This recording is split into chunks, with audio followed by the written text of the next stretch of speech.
Quand j'ai su, j'étais en secondaire 2, puis j'étais tellement démotivée. J'avais juste plus envie de rien. Il y a 2 ans, un diagnostic de diabète de type 2 a bouleversé le quotidien de Novalie.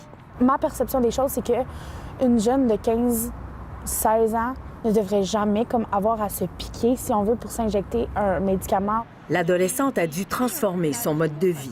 Dans l'alimentation, il n'y a rien de difficile pour moi, sincèrement. Là, c'est vraiment facile. Tu sais, je vais go on the flow, si on veut, là. Puis vraiment, c'est l'exercice physique qui est plus difficile parce que le corps, nécessairement, n'est pas habitué, mais aussi quand tu es juste fatigué. Il y a 20 ans, le diabète de type 2 était une maladie d'adulte. C'est une résistance à l'insuline qui fait en sorte que les niveaux de sucre montent dans le sang.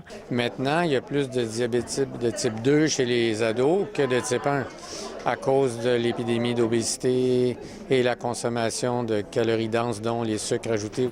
Il y a 2 types de diabète. Le type 1, lié à la génétique et qui touche les enfants en bas âge, et celui de type 2, qui est lié à l'embonpoint et aux habitudes de vie. Ce dernier est donc nouveau chez les jeunes et en hausse constante.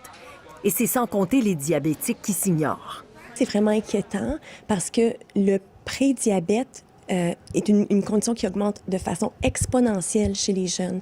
Si on regarde des données américaines, une des formes de prédiabète qu'on a su déceler a augmenté de plus que 80 sur une période de 5 ans. C'est une maladie qu'on dit silencieuse, qui entraîne des complications bien réelles. 13 % des jeunes qui la développent font de l'hypertension et 80 % ont des problèmes de cholestérol. Si on voit le prédiabète chez un jeune de 12 ans et un diabète de type 2 franc à 15 ans, alors ça a des impacts vraiment majeurs au niveau de la mortalité et de la morbidité, donc les maladies, les conséquences de cette maladie-là à très court terme pour des jeunes. Mes collègues cardiologues me disent qu'ils voient de plus en plus d'adultes dans la trentaine qui font des infarctus, mais je pense qu'on n'a pas encore goûté à l'impact de cette problématique majeure qui touche l'enfant. À Sainte-Justine, on apprend aux patients et aux familles à gérer le diabète, peu importe le type. Donc, ils apprennent à surveiller les glycémies. Ils apprennent tous les deux à avoir des saines habitudes de vie. 1, 2, 3, 4! Les habitudes de vie ont bien changé. L'Internet et les jeux vidéo ont rendu nos loisirs plus sédentaires. La malbouffe a fait augmenter nos tours de taille. L'obésité et le diabète auront un impact énorme sur notre système de santé. Ici Anne-Louise Despatie, Radio-Canada, Montréal.